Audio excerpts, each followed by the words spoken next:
Alright, I know that I didn't give a freaking link to SMG RPG, but don't worry, I'm uploading the file now, SMG2? Wait, what? And while you might call me a prick for explicitly telling SMG4 not to provide a download link to the game, I was in the middle of updating it, so screw you. Welcome to my totally not cringy YouTube channel. I'm glad to see that some of you decided to follow the link that was put in the SMG RPG video from, I don't know, freaking 3 days ago. What are you doing here so late? Oh wait, that was my fault because I was too lazy to record this video on time.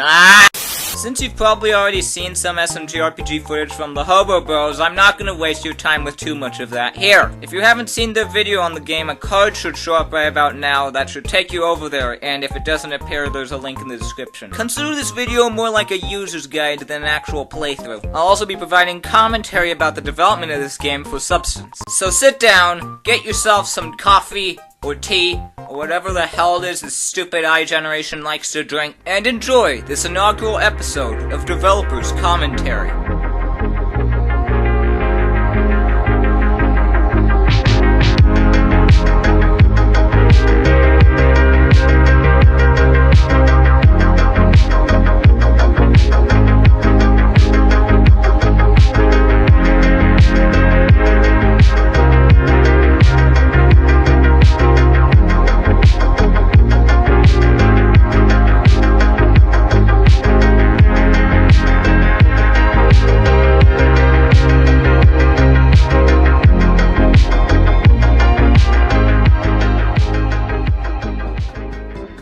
So let's first discuss the contents that you can find in the SMG RPG package. Oh, by the way, links in the description.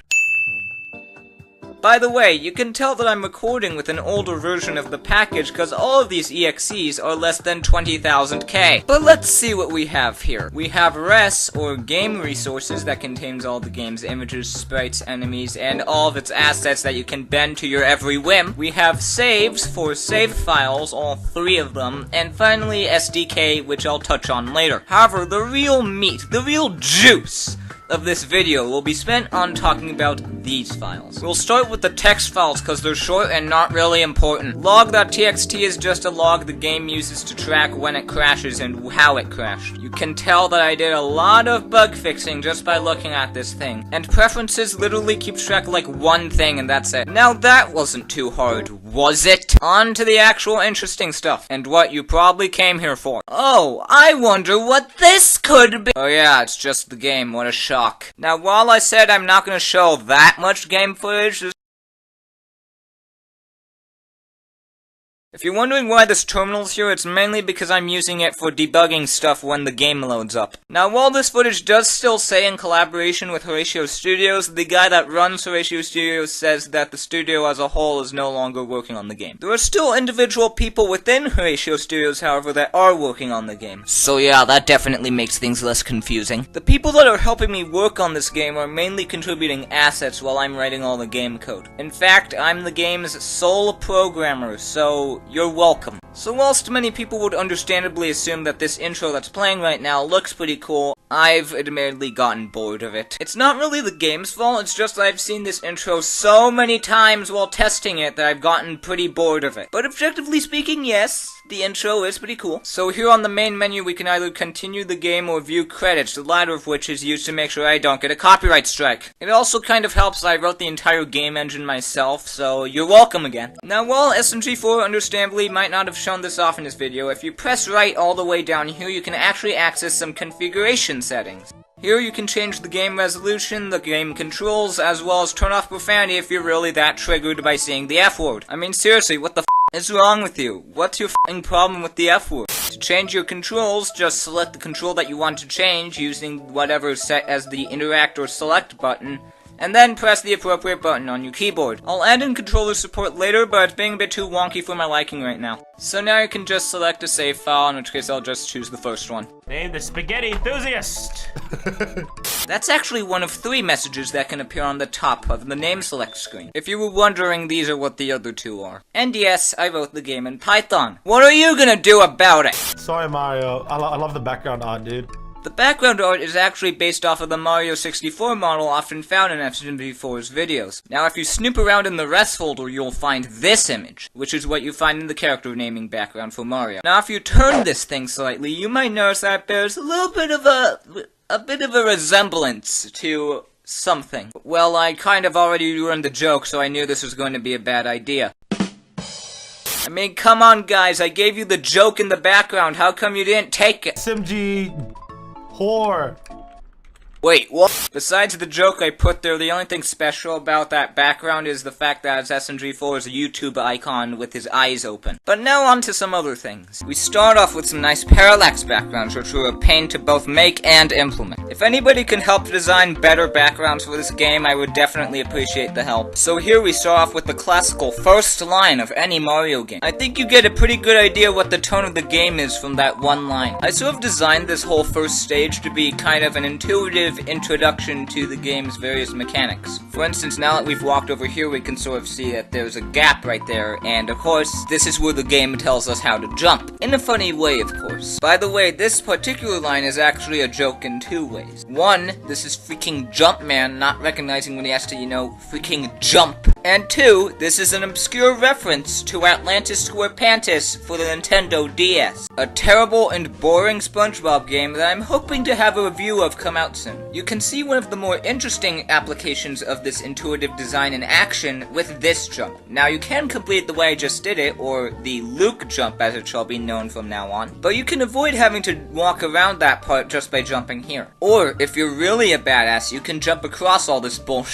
entirely. Although the battle system is regrettably a little bit less accessible than the overworld of the game, there is still some interesting experimentation that can be done. The battle system is more or less a mixture of the Final Fantasy series on the Super Nintendo and Super Mario RPG. The buttons are even somewhat accordingly matched to their appropriate function, except for W, that's just a reference to the W item glitch in Final Fantasy VII. But besides that, S is for special attacks, D is for defensive moves, and A is for your main physical attack. After selecting an attack and targeting an enemy with the arrow keys, you can then press space or enter in order to execute the attack. Now, I don't know about you guys, but I think it's pretty clear from the amount of punches that each person is throwing out and the amount of hit points that they have, which one is the more competent person. I mean, look, he can't even one-hit punch the Goombas. And yes, I'm aware that the save points look like they're ripped straight from Undertale. You can shut up about that. I mean, what else were they supposed to look like? The last thing I'll talk about in terms of the game is the Espadero cutscene and fight. And yes, that's how you pronounce his name. You can shut up about your Despacito crap. It literally just means slow in Spanish. What the hell? Despacito.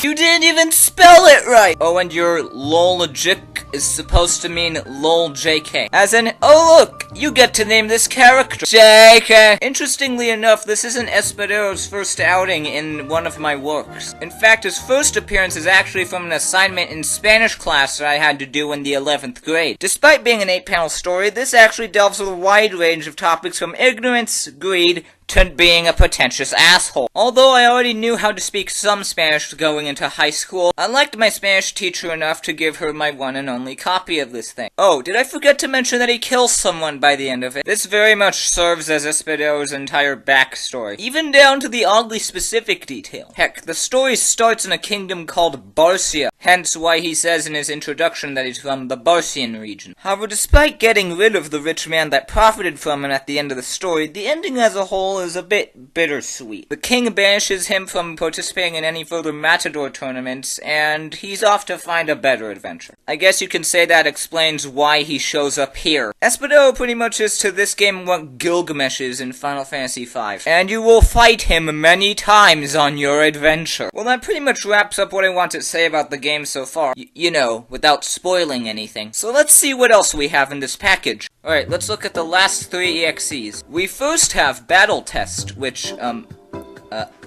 why aren't you loading? Oh, of course, thanks, computer. It essentially allows you to battle any combination of enemy, stage, and party configuration as you wish. You can even give them items if you want.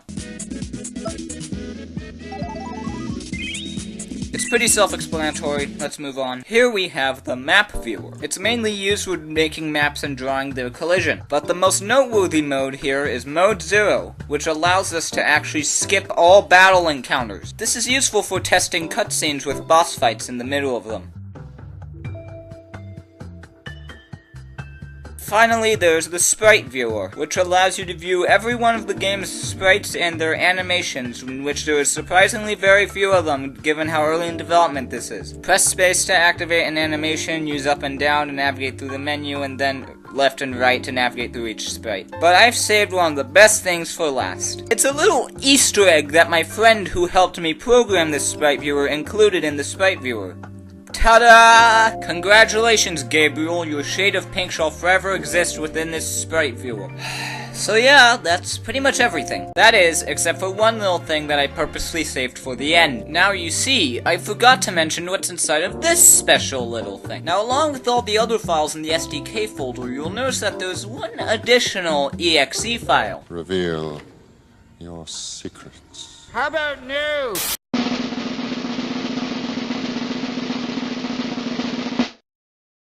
Wait, what? What is this?